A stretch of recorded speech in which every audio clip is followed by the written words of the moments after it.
empty the chamber on them. And how do you do that? First 6 seconds, 8 feet, everything you got. Everything you got. Turn that shit up. Let's go. Welcome to the Scoop Order Live. It is Monday night. The offseason is raging on. The coaches are all over the country, visiting high schools, kind of crisscrossing the map right now, trying to see some kids for the last time, some kids for the first time, some young kids, some 25, some 24s. Big time right now. And the players are getting the screws put to them by Mickey Marotti, which is great. They need that as they go into the 6 a.m. workout phase of the offseason program. A lot of news. Bill the Bank Green was down in Miami for a huge 7-on-7 tournament. He did a big report on that. We'll touch on that momentarily, talking about some of that at BuckeyeScoop.com, some of the big names that were down there. That was kind of the who's who of the 7-on-7 scene in South Florida. And just general musings, and we will take your questions as always. Hope you guys had a great weekend. Who day to all you Bengals fans as the Bengals are marching towards yet another Super Bowl appearance. That being said, as always, we are thankful for you guys. You're growing all because of you guys. So thank you so much. If you enjoy this content, please give us a like. We appreciate the likes. Subscribe. One thing I forgot to say last week that I need to start saying again is shout out where you're from. We had a Kyoto, Japan. So we are truly international here on The Scoop. Appreciate that. So you guys keep shouting out where you're from, what part of Ohio, what part of the country, what part of the world. We love hearing that. And who do you want to see in some of these position battles in the spring? There's some really deep rooms. A lot of guys came back. It's going to be ferocious to get any of the scrap reps that are left behind some of these high-end starters. So who do you want to see step up? Is it C.J. Hicks? Is it Jaden Ballard? Is it one of the young defensive linemen, Kenyatta Jackson? Excuse me. Some really big names. We need some corners to step up. We're going to get into all of that. As always, we appreciate you guys. That being said, I'm going to bring in the internationally known Nevada Buck. Nevada, straight from Cleveland, back to Los Angeles. How are you tonight? Did you almost say Kenyatta Goodwin when you were talking about the player? Did you almost say tell the truth? No, because one's skinny and one's fat. One's really fat. So no, I did not. So I get my Kenyatas mixed up. But one's like Kenyatta and Kiata, and I don't know. But Kenyatta Goodwin is like, again, people. They're ready to jump off the bridge last year, and we didn't get that kid, and he's literally persona non grata. Kenyatta Jackson, however, I have from a very good source, is looking very impressive, and he's a guy that's got some pass rush shoots, which is something that, again, we need. Kenyatta is a kid from South Florida, Chaminade Madonna, which is, that's the home of Jeremiah J.J. Smith and JoJo Trader. So I try not to say too many JJs and JoJos to Nevada because he gets the wires crossed sometimes, but that is also where Kenyatta Jackson hails from. Kenyatta Goodwin is probably somewhere eating and not playing college football, so don't care about him anymore. So how was the trip? Because you had a nice trip. Thank you, Adam Silver, for allowing these guys. Nevada came across the country to see Steph Curry and Giannis, and he left seeing I don't even know who the Bucks or who the Warriors have. Did they have like Mitch Richmond or Chris Mullin, or who'd they dress for you? Let me tell you who was not dressed. Okay, when not dressed was Curry, Klay Thompson, Draymond, and I guess is Iguodala still on that team? I don't know. They were not dressed. Jordan Poole was dressed, and he lit us up pretty good. And then on Saturday night, I got to see the Bucks without Giannis and Chris Middleton, and so the Cavs were able to eke out a victory. So that was kind of fun. But yeah, always great to be back in the land. Always great to be downtown Cleveland. For people cannot really appreciate how much of a renaissance has gone on downtown Cleveland compared to how it was 20 years ago, 30 years ago. It's great. I mean, the bars and the restaurants were popping, and it was a lot of fun being there at the arena with all the people, and then going out afterwards and having a few pops and get some food. So it was a great time was had by all, and it was good to be back in the land. Well, now like the current 2023 Bucks, you are back on the grind, back to work. Nevada, the offseason program is taking off. There's a lot of guys working to make their moves. Any particular guys in positions? It was interesting. You kind of started a little bit of a stir on the board. Something I really liked about a guy that you potentially could move to the Mitch Rossi role. Young kid out of Arlington, Ohio. Talk a little bit about that, because I believe that was brought up last year. He kind of shot it down, but again, like I think the kid needs to get on the field in some way, shape, or form as a backup linebacker. What are your thoughts on that? Well, I mentioned this in the last podcast, talked about it a little bit on our message board, but Reed Carrico. Reed Carrico is a kid that if you talk to the other players on the team and you ask them who is, pound for pound, the most athletic or one of the most athletic kids, strength, speed. His name just always comes up, and it was shocking to me that he was so highly regarded, considering the fact that he hasn't been able to find the field. Now we all know that pure athleticism doesn't necessarily mean great football player, but Reed is a guy that's just blessed with just some amazing athletic talent. And if you look at his high school career, obviously now like most players that are going to Ohio State, he was a standout on both sides of the ball. But any kid from Ireland is going to have that type of toughness and just is going to really get after it. And when we were talking about the Mitch Rossi role, they'd offered him kind of a hybrid H-back fullback spot last year. Kind of a la like we thought about what happened with Stan White, another former linebacker that came into Ohio State, switched over to the other side of the ball and made a little bit of a mark at that position. And didn't Reed wasn't interested in pursuing it. And I've always kept that in the back of my mind that that's something that Ohio State is probably going to want to approach him about again this year. And it's really interesting because there's probably only 8 or 10 teams in the NFL that really utilize the fullback, but that's up from where it was 2 or 3 years ago, and it's probably not as many as it's going to be in the future. So if I'm Reed Carrico and I'm presented with the opportunity to move to that spot, we'll call it the Mitch Rossi, I'm really thinking about it because it's a path to the field, and in my opinion, it's a path to the NFL. I think a guy that can play special teams, could play defense in a pitch, and also can play that fullback hybrid position for you. I think those are becoming more increasingly valuable pieces for NFL squads that are looking for versatility on these limited rosters. And if it was me, and it was my kid, I'd be like, hey, let's jump at that chance and let's do it. But I'm interested to hear what other people think about it. But I think it's a great idea. I know it's something that was on OSU's mind last year, and I know that they're going to approach him about it again this year, and we'll see if he bites. To me, if I'm Reed, who's a kid that was, he played small school ball at Ironton. Now Ironton is an absolute powerhouse in these smaller levels. Really, really a tough out. And when you play at a school like that and you're a kid like Reed, you play every down. You're carrying. I mean, he'd carry the ball 30 times, and he'd also play every snap of defense. And he was a monster. He's an absolute werewolf. And he's a kid that, he's a linebacker, and in our new system, which is a nickel defense, a 4-2-5, and we don't play a third linebacker basically ever. If you're a kid like that, all of a sudden Tommy comes back. Mild surprise. Steele coming back wasn't much of a surprise because he's only his second year in the transition to linebacker. I would look to get on the field however I could. I think this is a really important spring for Reed. I don't think that I'm not saying that to be negative, but it's like, when you're going on year 3, not a lot of PT so far. You do whatever you can to get onto the field. And again, the Mitch Rossi thing, people might turn their nose up at being a fullback and whatever. And again, we don't know if Brian Hartline's going to use him the same way Kevin Wilson did. Obviously, Kevin Wilson was the coordinator last year. He was also the tight ends coach. So we had a very tight end flavored offense, which again, I didn't think was a bad thing because I thought Mitch Rossi was consistently one of our best 11 players on offense. And against Georgia, he played one of the greatest games I've ever seen a player play.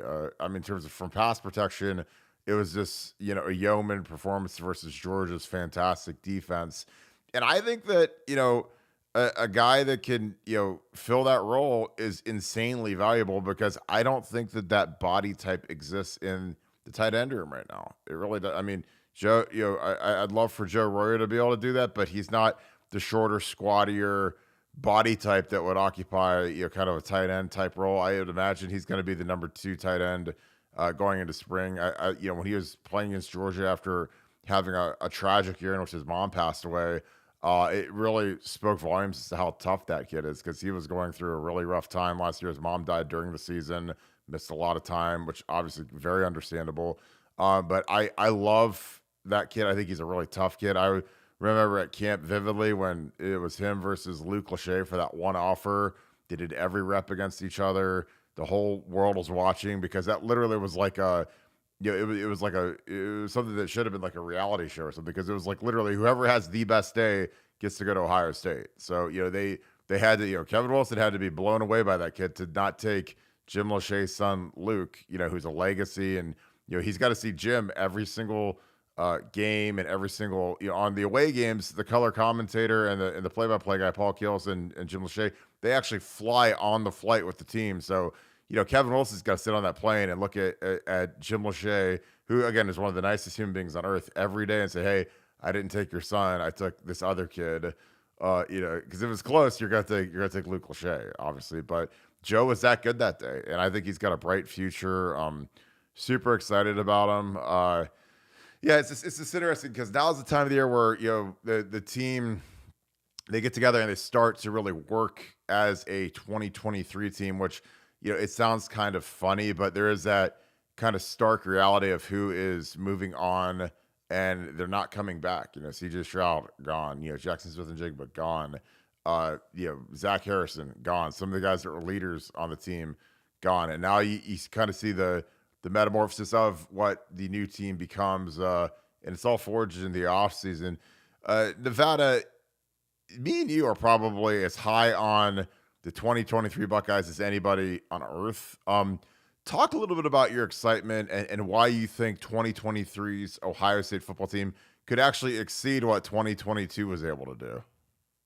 Well, I don't think there's any question they're going to. I think it's just top to bottom, a better team, a more complete team.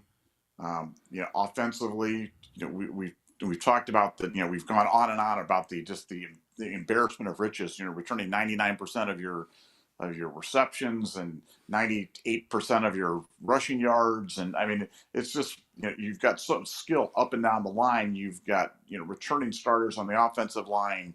You've got a quarterback position that is going to be kind of plug and play. And then you go to the defense. The defense with the returnees has now gone from, I thought the defense would be really good. And I think next year the defense is going to, I'll change my thing from really good to borderline dominant. I think it's going to be a borderline dominant defense that, will definitely scratch, top 15, could be top 10, could be top 5. I think it's going to be that good of a defense. And I think when you have those, that type of a combination of the dynamic offense with a dominant defense, it's going to be a big year for Ohio State. And, I wouldn't have felt this way if we didn't, turn guys like Tommy Eichenberg and Lathan Ransom and, Josh Proctor coming back is a kind of an underrated surprise. And, getting Matt Jones back as a 6-year anchor on your offensive line. And I would be, a high level of excitement, but not this level of excitement. I think this is going to be a special team, a really special group. And, look, CJ's gone, but I remember when Tennessee lost Peyton Manning and had to replace him with T. Martin, and then finally went on and won the national championship with T. Martin. So I think these guys are going to, step right in and play. I think it's going to be a spirited competition, but I'm excited about this team, and I cannot wait for spring football. I think we're one cornerback away, and I think the cornerback for our team is probably on the roster. If I was Ohio State right now, I'd be going to that wide receiver room and I'd be looking at some of those young wide receivers who may or may not find a path to the field off on the offense, given the fact that we're returning Marvin and Emeka and Julian, and you got Brandon Innes, and you got Carnell Tate, and you got the Roger. I'd go to one of those wide receivers and go, something? Chris Gamble moved over from a wide receiver over to the cornerback room and made $100 million in the NFL. Which one of you guys wants to be our next lockdown corner? And I would do that. And people may laugh at that idea or say, oh, it's ridiculous, could never happen. But it has happened, and people have done it before. It doesn't happen often. But, rather than have a guy buried deep in the wide receiver room, why not bring him over to defense, line him up, see how he can cover these guys, and see if there's not a hidden gem already existing on the roster, because I think we're one cornerback away from being a national champion next year, and that's how close I think we are.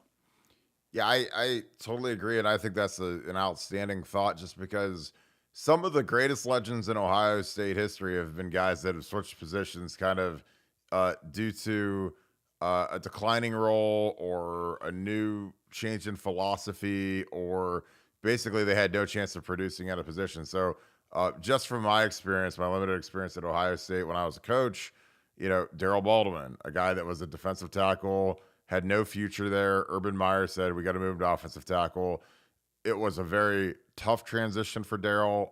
Not that he had any, because he's one of the nicest kids, one of the greatest kids, almost too nice.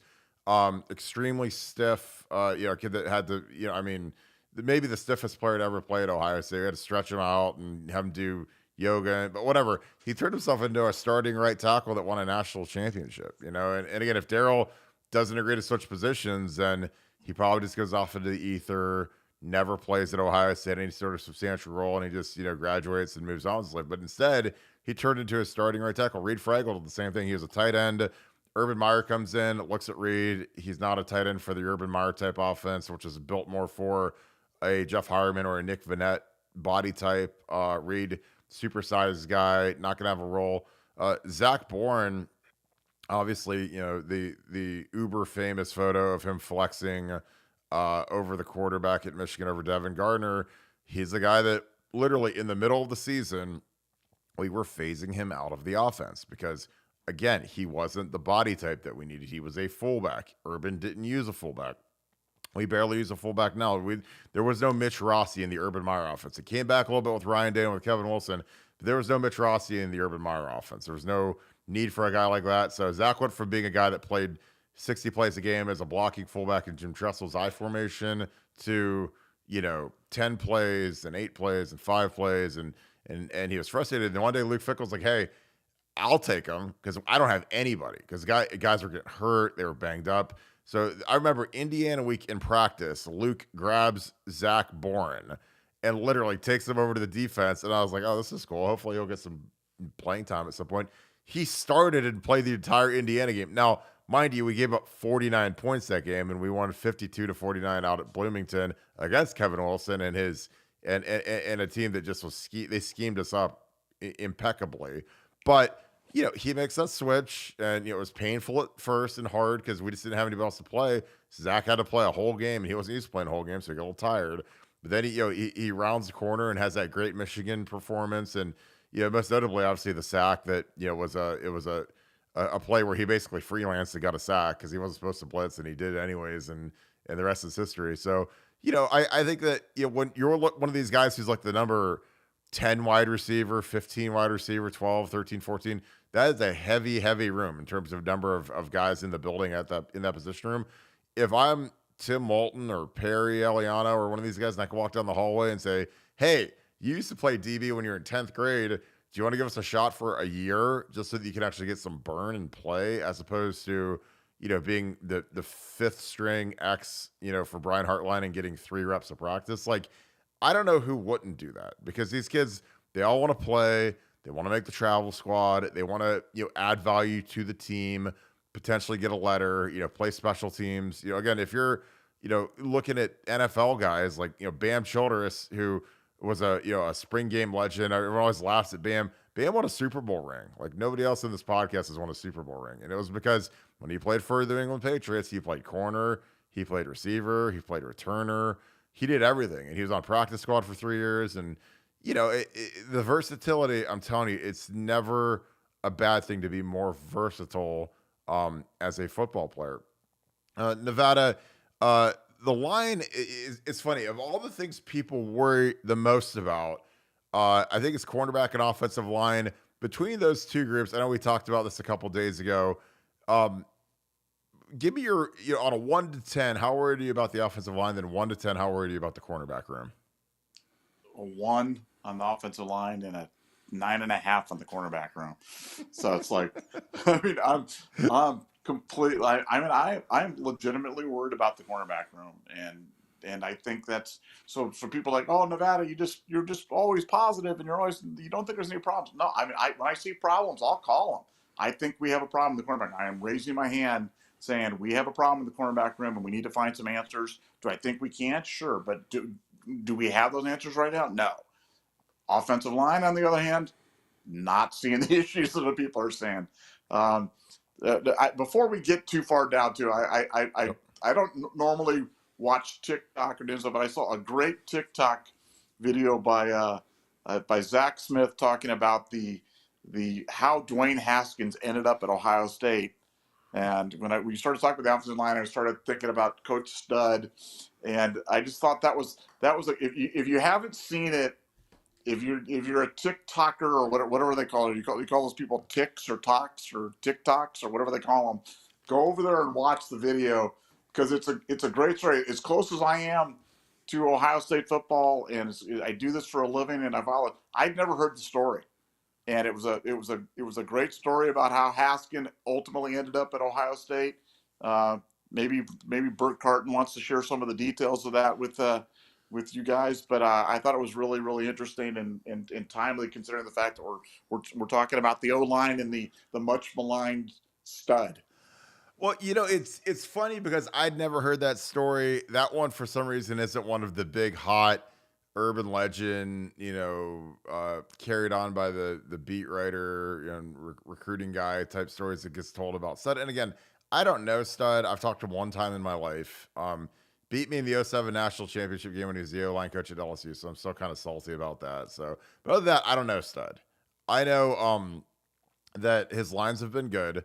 And it was funny you say that because I actually talked to Zach today. I called him because he asked me what, I posted a video of, we got 3 inches of snow in Ohio. So I had to use I got a snowblower.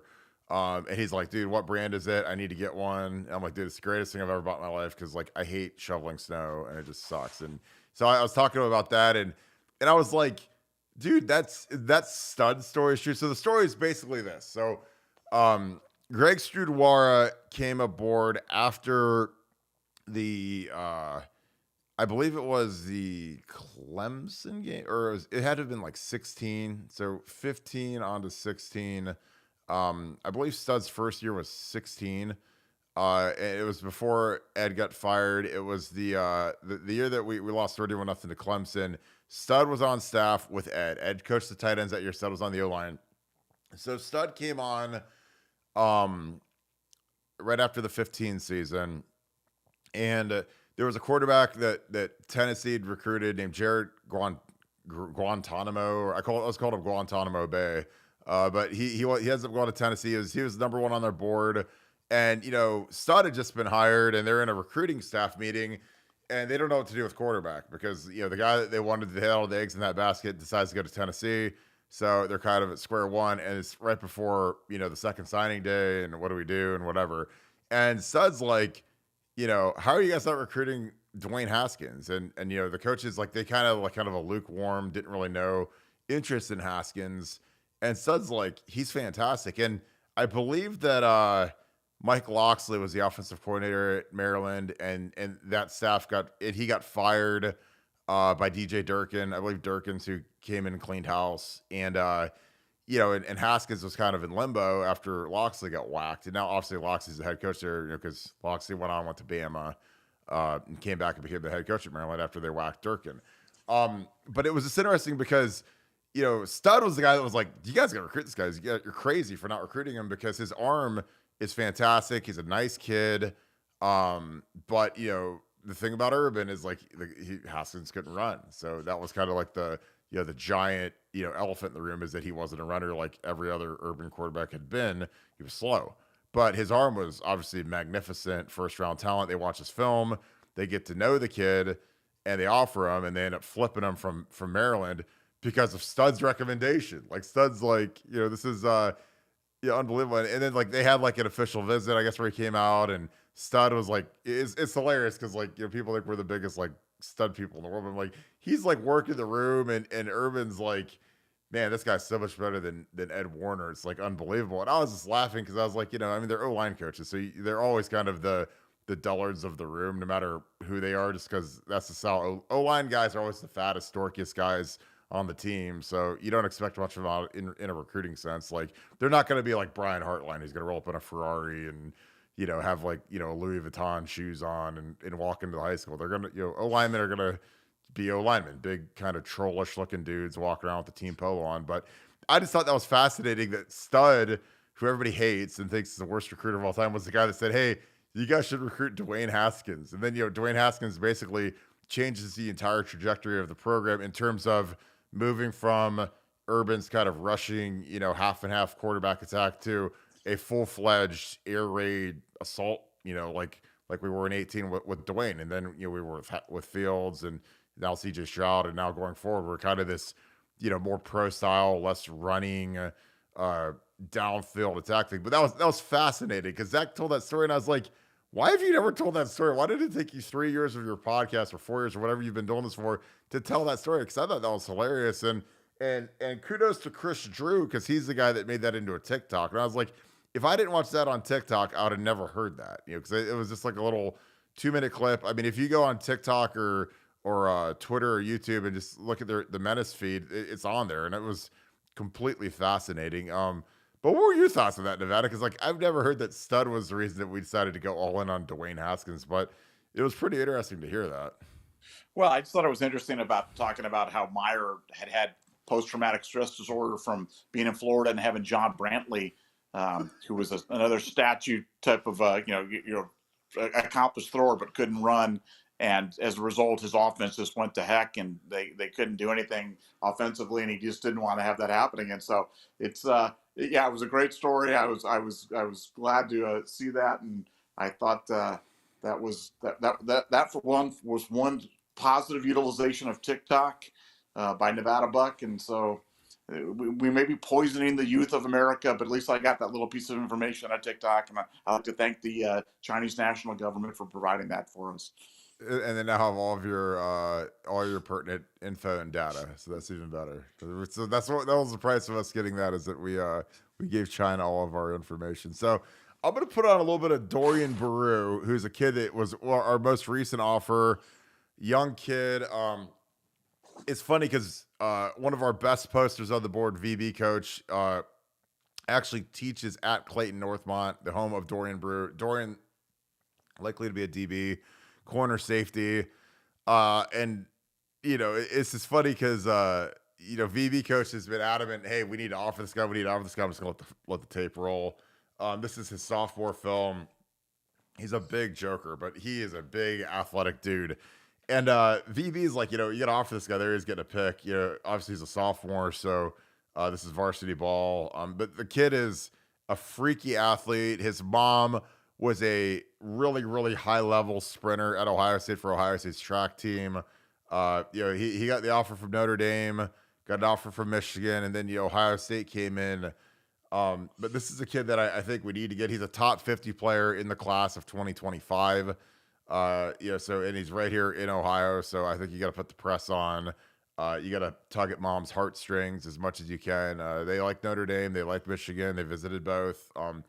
But it was just interesting because VB coach's point was, Ohio State has been really big on slow playing a lot of these kids that are Ohio kids because I think that they kind of play on the fact that they grew up as Ohio State fans. Their dream is to go to Ohio State. So Ohio State's, coaching staff and personnel people, their recruiting people can say, well, we can wait a little longer to offer this kid. And, but just because whatever. And again, I was I didn't get offered until December of my senior year. So I was like about the slowest play that you could possibly get. But, they know that if you offer some of these kids late, they'll flip and they'll go to Ohio State because Ohio State really is that special. And that's where most of these kids want to go.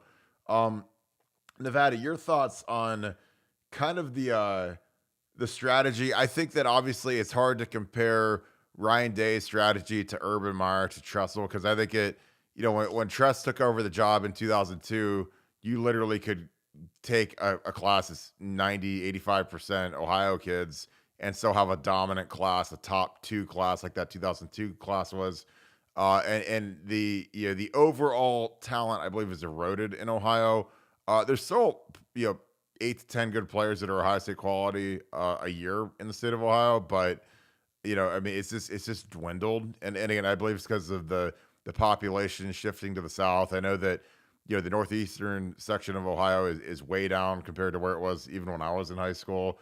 But your thoughts on you know Ohio State waiting until some of the other powers come in to offer? Because I always thought it was kind of like one of those things where they just don't have the balls to make the call on a kid. So they have to wait for Michigan to call and Notre Dame to call and offer and then to jump in. But what are your thoughts on that? And what is the kind of the correct way to play that? Because it's tough, man. Because, if you pull a scholarship on a kid from out of state, it's one thing. But, if a kid doesn't develop a la Danny Clark and you yank his scholarship offer, it really sends ripple effects in the state of Ohio through the Coaches Association. What are your thoughts on that? Yeah, I just think they have to be extra careful, and I think you laid out the issues. The bottom line is Ohio State, I should say, the state of Ohio has been down from a talent perspective, and when the talent's down, there's going to be less kids to offer. You have to be more prudent with the offers because, as you said, you can't make them, you can't extend them early and then yank them back. Like you could, we do that in Florida all the time, and we think it's kind of a running joke that it's just an opening bid to get those kids there in Florida. But you got to be careful in Ohio. But with a kid like this, I mean, this is a big timer. This is one of those kids that doesn't come along very often, and when they do, you've got to jump on it. I mean, he's a big time. I mean, he reminds me of a Malcolm Jenkins, and a big guy that can run, that can play either side of the ball, and really likes to get after it. Really likes to deliver the blow when he's on the defensive side. Can play the ball really well, and loves to get the ball on the offensive side. So he's a special athlete. A guy that you just have to have in your class because kids like this just do not come along that often in the state of Ohio. When they do, you got to grab them. Yeah, I think this is a kid that's going to be really exciting to see how much he's grown. This summer, going into his junior campaign, because these kids can develop significantly in terms of explosion, muscular definition. These kids really hit the gym, and you'll see sophomores show up. It's like with offensive linemen. Like for instance, I was 210 as a sophomore, and I was 250 as a junior, and it was good weight. I mean, it was like muscle and strength and speed. So I was bigger, faster, stronger because these kids are just developing as they grow and ascend. And this is a kid, he'll get offered by Bama and Georgia and Clemson. Like he's that kind of guy. He's a national top 50 recruit, so he'll have all the big dogs chasing after him. But really excited to see his film. Like again, VB coach. It's just funny because he's probably our most knowledgeable poster on the board, just because he's been a high school football coach for 25 years. He knows the game. He's seen good players. Coach Taylor Decker, and was on Taylor Decker, and still gives me crap that we didn't offer Taylor Decker earlier, which we didn't until Urban came in and Ed Warner came over with Tim Hinton from Notre Dame, and we flipped Taylor from Notre Dame. But that was one that was a tragedy that we didn't offer that kid earlier. But we were just behind in the times in recruiting in 2011 under Truss and then Luke Fickell, because we didn't understand that, okay, well, kids don't have to go to camp anymore. You got to offer them early. It's not a respect thing. Because like Taylor, the thing about Taylor is he wasn't going to come to camp. Like he already had a Notre Dame offer. He wasn't going to come camp for us and show out. It was like, do you want to offer him or not? And I was like, well, he's 6'8", and our tackles are not 6'8". We got a bunch of guys walking out the door, and this recruiting class that we took in 2011 was probably the worst offensive line class in the history of Ohio State, and not even close, because we literally took, I think, 5 guys, and there was one career start out of 5 guys, and it was just kind of a BS start where Tony Underwood started a game as a freshman, and he got pulled after 2 drives. So it was a bad class. Take some questions because we got some good ones. I knew that this one was going to come up. Kudos to Jackson Carman, man. That guy got thrown into a really, really tight spot, playing Buffalo on the road, loud environment, really good pass rushers, really played a great game at left tackle. So Hummus Hero, great name, by the way. You said he actually played pretty well, Kirk. Did that surprise you? I know you hadn't been high on him. I totally, I'll eat crow on that. I didn't see that coming. I thought that Cincinnati with 3 new starters on the O line, again, they lost Jonah Williams, who's their first round left tackle, Lyle Collins, who they paid $48 million to or whatever to play right tackle. They lost Karras, or excuse me, not Karras. They lost their is it Ali Mark? It was whatever the right guard was from Tampa that they signed. So they lost a combined probably $35 million in annual salary between 3 guys, and they started Jackson Carman, who again, as good as he played on Sunday. And I know I haven't been very high on him, but obviously the Bengals staff hasn't been very high on him because he hasn't played all year. I mean, he's literally been like the 6th or 7th man for the Bengals. Put him out at left tackle. He played great. The 2 young guys on the right side played great. And, they squashed a really good Bills defense, on the road in a game that they were underdogs in. So kudos to him. I mean, obviously, I think that he's a guy that's got a lot of upside. He was a really young guy when he went pro as a 3rd-year junior. Obviously, we're all bitter that he wasn't a Buckeye. Decided to go to Clemson. And even when we missed on him, it's not like we really missed him because the last game of his college career was us waxing Clemson in the 2020 Sugar Bowl. So it's not, did we miss him? Yeah, but did we really miss him? No. But kudos. I always root for, just full disclaimer, I always root for every Ohio team. I played for the Bengals in '08, so they've literally paid my bills before. So good for them. And I love Sam Hubbard is probably one of my top 5 favorite Buckeyes of all time. One of the nicest kids. Great. I literally texted him after the game. One of the greatest kids you ever meet. Von Bell, one of the greatest kids you ever meet. I saw Eli after the Notre Dame game this year. Like we hung out. Went out. Some of my favorite Buckeyes of all time are on that team. So it's really easy for me to root for them. And like I said, kudos for Jackson Carman. Nevada, were you surprised by how well Jackson Carman played at left tackle on his first career start? Yeah, I was surprised by just how well the entire Bengals team played, and I give them all the credit. I'm a Browns fan, so don't particularly care for the Bengals, but have mad respect for the fact that they went into Buffalo.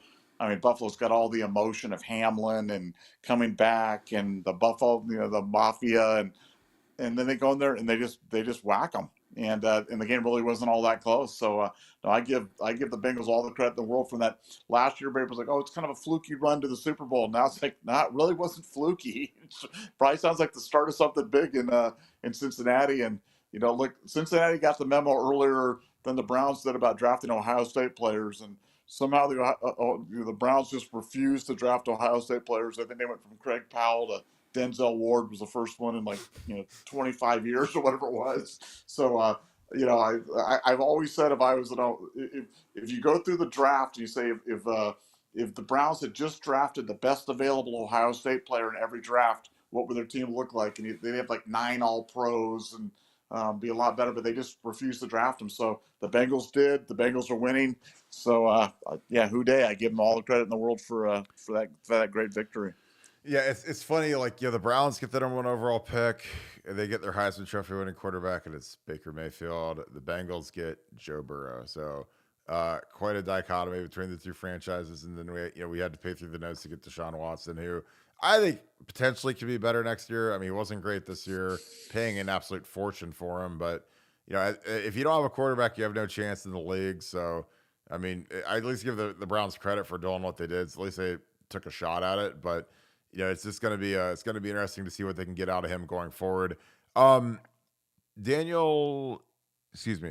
was going to say Henry. All eyes on JT and Jack Story. It's funny because the JTT thing was something that I used to say all the time until somebody inside the Woody Hayes corrected me and said, "Hey, it's just JT," as in Jalen Tuimoloau. And I was like, "What do you mean?" Everyone calls him JTT. It's like, no, he doesn't like to go by JT. He goes by JT as a nickname or Jalen Tuimoloau. Like they explained it to me, and I was like, okay, so it's just JT. I got it. So, Nevada, we hear all this talk from Jim Knowles about safety-driven defense. Do we have to morph this thing into a defensive end-driven defense going forward? Well, I think every defense is a defensive end driven defense. The great defenses always have guys that can get after the quarterback. the mediocre defenses don't have guys that can get after the quarterback. It's really that simple. And in the modern game, which is dominated by passing, it's all about, can you bring pressure with 4, or do you have to blitz to really, move the guy off the spot? And, for Ohio State this year, we were not as good at rushing the passers as we needed to be. Not nearly as good as I thought we would be. But, we've got 2 5-star guys there that I am willing to push all the rest of my chips into the table and say they're going to have a big year next year. I'm predicting double-digit sacks for both of them. We've talked a little bit about this, but I'm going to go a little bit more detail on this. I think yoga is going to play a role in this. Or for anybody who's offended by the term yoga, I should call it dynamic stretching, flexibility, body contortion, whatever you want to call it. I think they're going for that in a way to develop more bend. Obviously this is the gold standard of all gold standards, but go watch Nick Bosa play and watch how low he gets to the ground and how he bends the corner. And that's the model. That's what those guys need to get at. That's what they're working towards. I think they've realized they were a little stiff. They're dripping in athletic ability. They've got the moves. They've got the thing. They just don't have the bend and they don't have the flexibility. And they're going to dedicate themselves hard this offseason to developing it. And I think they will. And I think as a result, I think they're going to be big. But are we a defensive end driven defense? Every single year we are. And those 2 guys are going to lead the charge for us next year and be part of the reason why I'm so confident we're going to be dominant is JT and Jack. This is interesting. So Michael Campbell's obviously a big Notre Dame fan. He sends us a note about Notre Dame's going to whoop us and all this. And then it's funny, the very last name he mentions is Lorenzo Styles. So, I don't know. Nevada, I think that there's smoke and whispers about Lorenzo Styles Jr. becoming a Buckeye, especially if he wants to play DB, especially if he wants to play corner. That's going to be really interesting because the thing is that, after spring, there's that second transfer window, but with Lorenzo Jr., he's going to graduate from Notre Dame. So he doesn't have to have a window. I mean, when you're a grad transfer, you can take off whatever you want. And, it's like I always will tell kids in recruiting, don't go somewhere because of a coach, because coaches leave and they leave frequently. And don't go there because of some scheme, because, a head coach can take off tomorrow. Go where you want, where you feel like home, where you're comfortable. And, your brother Sonny's at Ohio State and you're from Picktown. And, when kids would be between like Ohio State and Michigan, and I remember vividly having this talk with Kyle Kalis, and, Kyle didn't heed my advice. And he's actually told me that he wishes he would have. I'm like, look, if you're between Ohio State and Michigan, that's fine. Michigan is a great school. Obviously it's a renowned, school. Everyone's a hater on Michigan. I hate Michigan too, but it's a very good school. That being said, where do you want to live when you're done playing football? Do you want to live in the state of Michigan? Oh, you do? Okay, we'll go to Michigan. Do you want to live in the state of Ohio? If you're from Cleveland or Columbus or Cincinnati or whatever, it's very beneficial to be an Ohio State Buckeye. I'm just telling you. And again, I don't milk it the way a lot of guys do. I mean, obviously I run a site that we talk about Ohio State football every day. It's just my passion. I love talking football. I love interacting with you guys. But, if you live in the state of Ohio and you're a Buckeye, it's a lot easier to get doors open than it is if you're a Michigan Wolverine. Now, that might not make sense to some of these kids that are Ohio kids that are picking Michigan over Ohio State, but I've seen it in action. I've seen kids that are my age that went to Michigan and all of a sudden they come back here and the doors don't just magically swing open for Michigan guys the same way they do. And there's a lot of, old timers that own companies and big, and they remember that you picked Michigan over Ohio State. And when you come knocking on the door trying to get some help, they remember that, hey, I wanted you to come play for my school and I wanted to root you on, and you basically gave me the big F you and went to, our arch nemesis. And, I don't know. I think that's it's always a powerful thing. Nevada, my little pitch I just give, do you agree with it? Do you disagree with it? Would you edit any of it? Because again, that's just what I was, again, like I hear kids that they love Brian Hartline, they love Justin Fry, they love Ryan Day. And again, I just try to be real with these kids, man. Because like I saw Jim Tressel get thrown out like yesterday's garbage. I saw Luke Fickell get fired.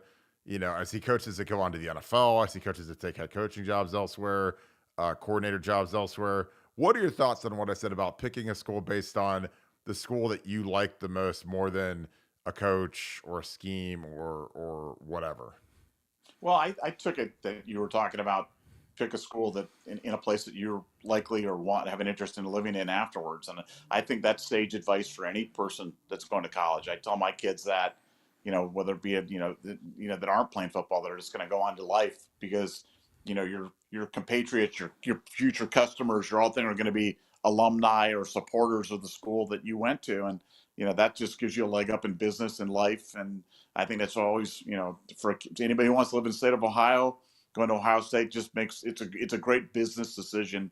And like you said, if it's close from a football standpoint, choose the long term business decision, because that'll pay you 10 times what the football side would. But no, I think that's really good. And as for Styles, I heard he was coming.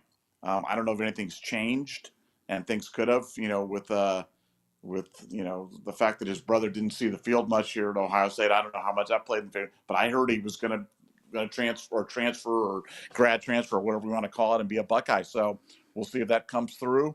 We certainly need cornerback, so he would certainly be a welcome body in that room.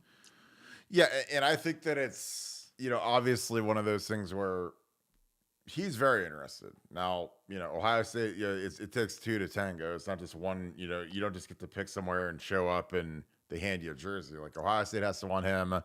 I don't think that there's interest in him playing receiver, which is what he's played at Notre Dame. I think that obviously you take anybody that could walk and chew gum and play cornerback and cover, because we're really thin there. We've had transfers. I don't think there will be more after spring, but again, after spring, there's always going to be a handful of guys, 5 to 10 guys, that just don't like where they're at on the depth chart. They don't like their projected role. They've got people that are doing the back room communicating, the tampering, whispering sweet nothings into their ears, saying, "Oh, if you come here, then you'll have this role and you'll be our starter, or you'll be whatever." And I think that's the problem with kids, is I think kids are gullible. And I think that they get lied to a lot in this, and they jump out of a situation at Ohio State and they go somewhere elsewhere, and maybe those things do come true. Maybe they do go elsewhere, and what's promised is what's delivered. But I'd always be very wary of these things, because a lot of guys that are making those promises, they're guys that are probably in trouble in terms of their job. And they could get whacked, in November, and then all of a sudden you're stuck somewhere, and you're like, "Oh my God, I came down here, and now there's gonna be a new staff and whatever." But it's interesting. God, you guys, I'm telling you, you guys give us some of the greatest questions, and I appreciate this so much. Mitchell Swanson, I love this one. So, Jack Spot, the Jack Spot, I thought was a bit of a dud this year. There can't be a person on this earth that was more excited about the Jack Spot. I studied it. I watched Jim Knowles' clinic tapes. I saw, kind of the benefits to it, kind of how it messes with the offensive line blocking schemes. That being said, against Michigan and Georgia, when we deployed it, we gave up massive amounts of yardage. We didn't use it as a pass rush scheme, a scheme to get after the quarterback. It was more of a early rundown thing where you kind of have like Jack Sawyer kind of moving around, kind of like a UFO amoeba type defense, where he gets to pick where he goes and he reads the pulling guard, and he can insert either in the opposite A gap or meet the guy in the hole and cut the guard. And like I literally could play the position because I studied it so much. And when we actually got to using it in a game, it really was ineffective. And I think that it was a lost year for Jack Sawyer, who's a kid that we all have high hopes for. We think that we could turn it around, but in that position, he just wasn't as effective. And this is a kid that had 4.5 sacks, but he's a 5-star guy. I think he's got to put his hand on the ground. I think he needs to have Zach Harrison's spot be a starting defensive end instead of a starting Jack. And I think that, when they weren't deploying it, he was playing like 15 snaps a game. So it was really interesting how they did that. But Nevada, Mitchell asked CJ Hicks in next year's Jack spot. What are your thoughts on, he writes Kyle, but I'm sure you mean Kai Stokes next year. The next to Malik Hooker, possibly. That would be fantastic. But what are your thoughts on that? Great question. Appreciate you, Mitchell. No, I think you went right to the heart of the matter. I mean, to me, the jack look is an effective pass rushing tool and is a really ineffective to my untrained eye against the rush. And I think, what it causes us to do against the rush is, get out of our gaps, lose our soundness. And as a result, we gave up so many big plays when we were doing that. And again, like you, I was really excited about the possibilities. But when you see it on the field, I think it was very effective at Oklahoma State against those Big 12 offenses when they went. But again, it was primarily used as a fifth pass rusher. Here when you're going up against the run, man, it's kind of hit or miss. It was certainly a gamble, and it certainly resulted in some big plays.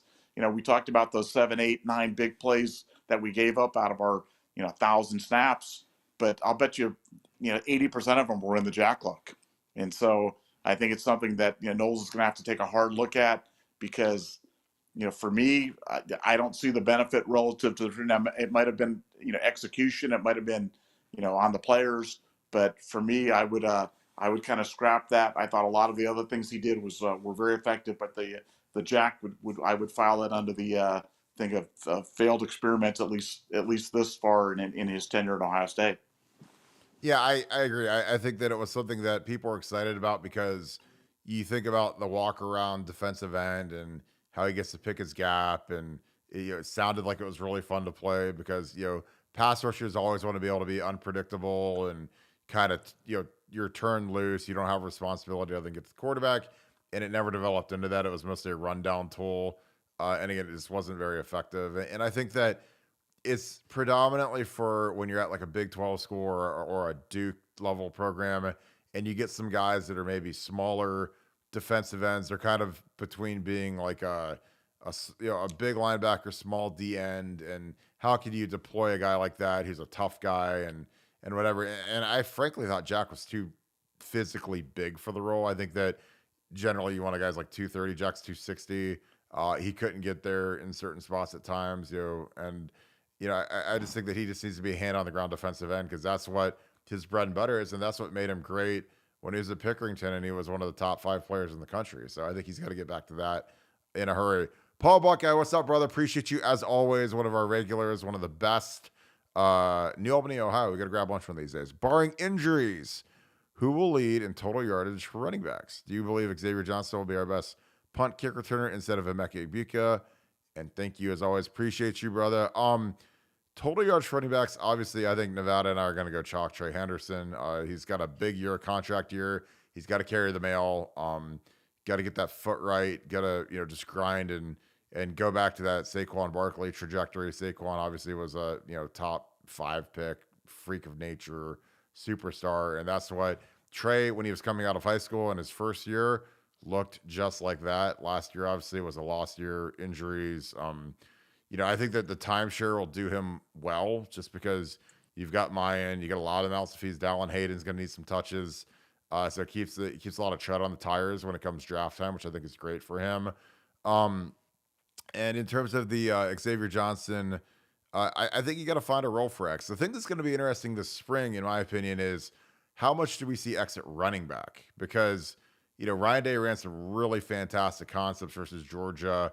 He ran like a little 4 wide receiver set, that ate up the 2 deep safeties, and he got the matchup he wanted where he put X on a middle linebacker from Georgia. And even Georgia's middle linebacker is probably the fastest linebacker in the country, or one of the fastest in the country, couldn't keep up with X when X ran basically a go route. He came out of the backfield, released, the protection was clean, he checked, and then he just went deep and he scorched the guy and scored a huge touchdown.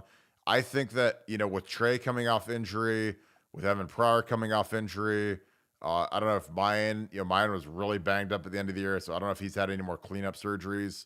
And I'm sure he'll probably be monitored in the spring and not be full go.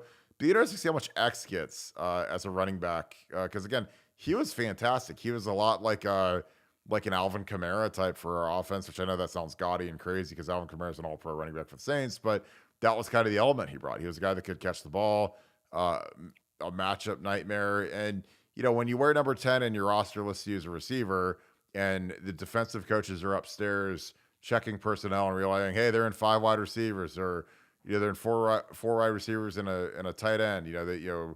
14 personnel. Whatever personnel, 21, 12 personnel, like which denotes the number of tight ends and the number of receivers, or excuse me, running backs.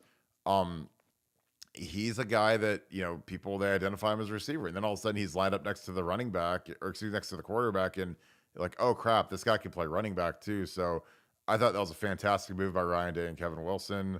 A lot of utility with this kid. I would love for him to find a role as a return specialist, get Emeka Ibuka off the field for punts, even though Emeka, you can see why Brian Hartline keeps him back deep on punts. It's because he is the smoothest fair catcher I've ever seen. I think that the way that the game has devolved into basically being a punt and fair catch the ball, Emeka's not going to take any kill shots back there. So, but it'd be great to see X take that over. But Nevada, what are your thoughts? Who's going to lead in total yardage this year? And what are your thoughts on Xavier Johnson, another one of the Josh Proctor-ish 6-year returners that was a really pleasant surprise for us? Yeah, no, I'll go with Trey from the rushing thing just because, Trey is Saquon Barkley, and he's going to show it next year just how good he is, and people are going to be on the trade, back on the trade train. There's plenty of room. I'll save you a spot. As for Xavier, we talked about just earlier in the broadcast, I talked about, Marvin and Emeka and Julian and Brandon Ennis and Cardinal Tate and the Rogers, but I didn't even mention Xavier. And then we talked about the running backs, and I do the same thing, Trey and Mayan and Dallin and Chip. You don't even mention Xavier.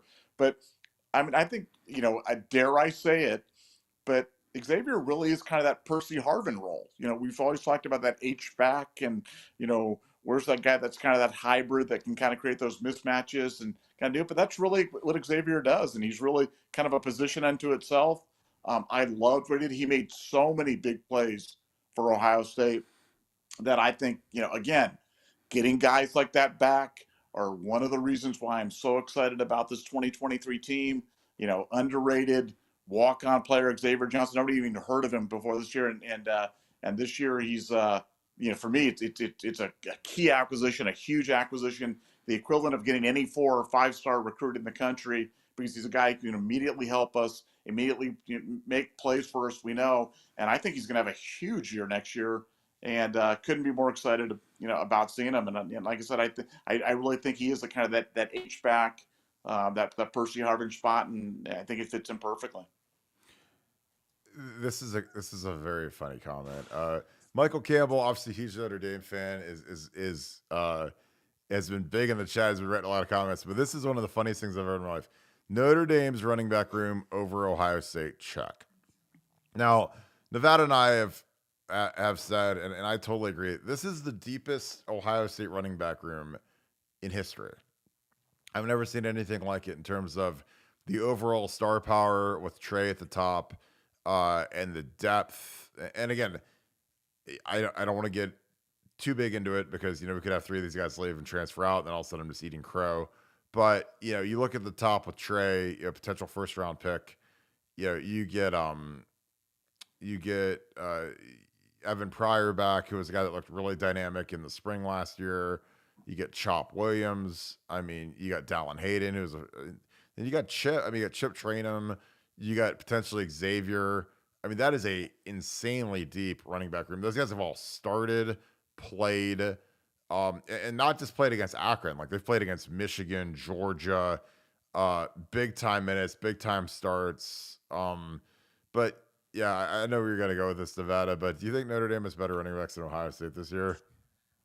Well, I mean, unless Jerome Bettis is coming back or something like that, no. I think Ohio State gets the edge. No, the Ohio State running back room is just, it's silly. And like I said, I never expected to get Mayan Williams back this year. I mean, like you talk about guys like Dallin Hayden and Mayan, you're talking about all 3 guys that have gone for over 100 yards and multiple touchdowns as starters in the games.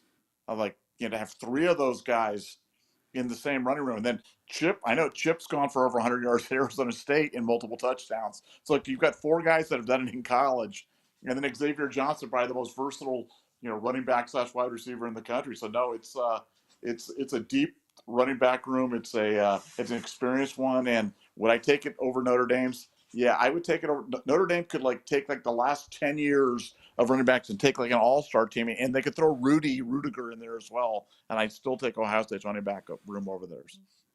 Yeah, unless they bring back Bettis and Ricky Waters, then I just theoretic. I don't see it. Like I think that this is an incredibly deep.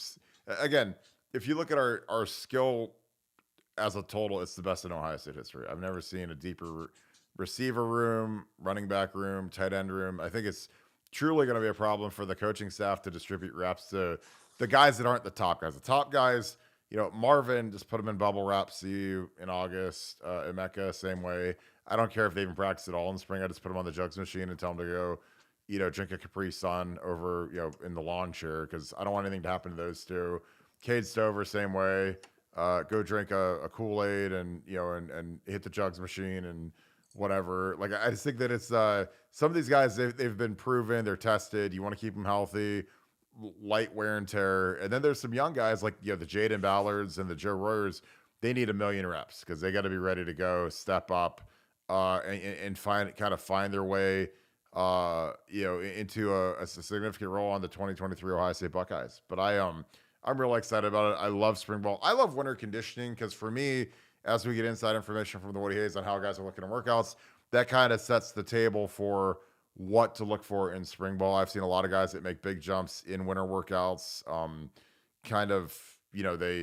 They kind of take the limiter off because all of a sudden there's an open spot where they can compete and potentially win a job and be a big time part of the football program after a year of redshirting or a year of being a backup or being a third string guy. All of a sudden there's this ferocious competition that's spring inside the Woody Hayes. And again, the thing I love about Urban Meyer and Mickey Marotti's carried it over with Ryan Day is that they track and keep score and grade everything these guys do every day. So when those guys walk into the building, they're not just walking in to get a gentleman lift in and chill. And no, they're counting everything, they're grading everything. And when you keep score, guys that are hyper competitive really get competitive. So I remember they did that for us when we played, and they would grade between Big Ten champion, national champion was the highest one. And on days when I didn't grade as a national champion, I would just go ballistic. I'd be so angry, and I'd recount. This is how much I lifted. I won every sprint. Because guys, they want to be at the top of the board when they're in a situation like this. So super excited about that. God, I'm telling you, with you guys, these hours go by fast. We're literally right over an hour. So we're going to wrap this thing. We will be back tomorrow. Again, we are just creating content every night for you guys. We love interacting with you guys. We will be on BuckeyeScoop.com all night. But any final thoughts, Nevada? Again, great questions. I appreciate you guys as always.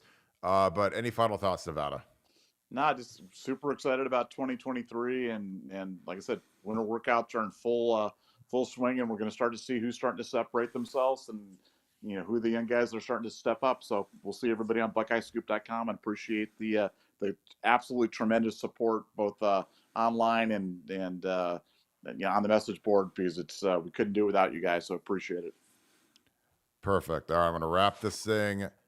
As always, thank you guys so much for tuning in. We appreciate you guys so much. We have so much fun with you guys interacting.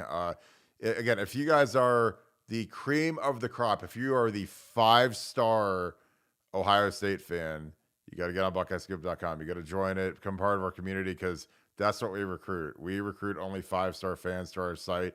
It's not for everybody. It's only for the top tier. And I think you guys that are tuning in really want to know what's going on. You want to be knowledgeable. You want to be the people that say, hey, I know what's going on inside the Woody Hayes. And that's what we do. I'm telling you, we've got fantastic information flowing. Bill the Bank Green will be joining us either tomorrow or the next day. He's driving back from Florida starting tomorrow morning. But he's got a ton of great information from Miami. He's at a huge 7-on-7 tournament down there. Huge stuff. So we really appreciate you guys. Again, you guys get to drive the show, which makes it fun for Nevada and I, because you guys have fantastic questions. And again, if you enjoy these little 1-hour snippets, join BuckeyeScoop.com, because we do this 24 hours a day.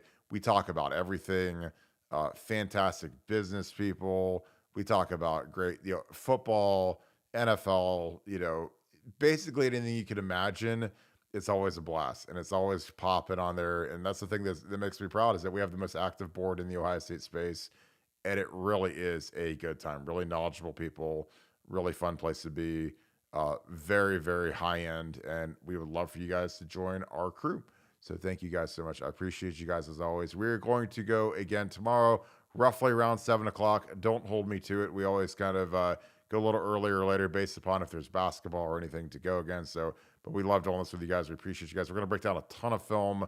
Got about 50 new videos uploaded of kids that are going to be in the class of 24 and 25 that our guys are going out and seeing. So we're going to be breaking that stuff down. But we appreciate you as always. In the comments, let me know who needs to step up during winter workouts leading into spring ball. I need names. I need Joe Royer. I need Tyleek Williams, big nose guard. We need some guys to get cranked up. Some of these offensive linemen, Zed Mikulski, step up. It's time. It's go time now, man. There's no Paris in front of you. You got to go be our left tackle. So give me some names. And also, as always, shout out where you're from. Again, I always say it, but I love when you guys do that because I can't believe some of the parts of the world that listen to this, and I appreciate you guys as always. So I'm about to log on to BuckeyeScoop.com. I'm going to be there until I close my eyes and go to bed, probably for the next 3 hours. So if you guys enjoy this, got more questions, head on over to BuckeyeScoop.com. Make yourself a membership. It's also a fantastic gift. So thank you guys so much. If you're listening to this on Apple Podcasts, please leave us a 5-star review. Spotify as well. All the major podcast formats. In the YouTube comments, if there's a format that you listen on and we are not on, please let me know. But I appreciate you guys. If you enjoy this content, please leave us a like, click subscribe, and also click on the little alert bell, and you will get a little notification every single time we go live, so you'll never miss us, and you get to interact with us basically every night. So I appreciate you guys. I hope you guys have a great rest of your day, night, and I will talk to you tomorrow. So thank you, Buckeye Nation, and thank you, Scoop family. See you guys tomorrow. Go Bucks.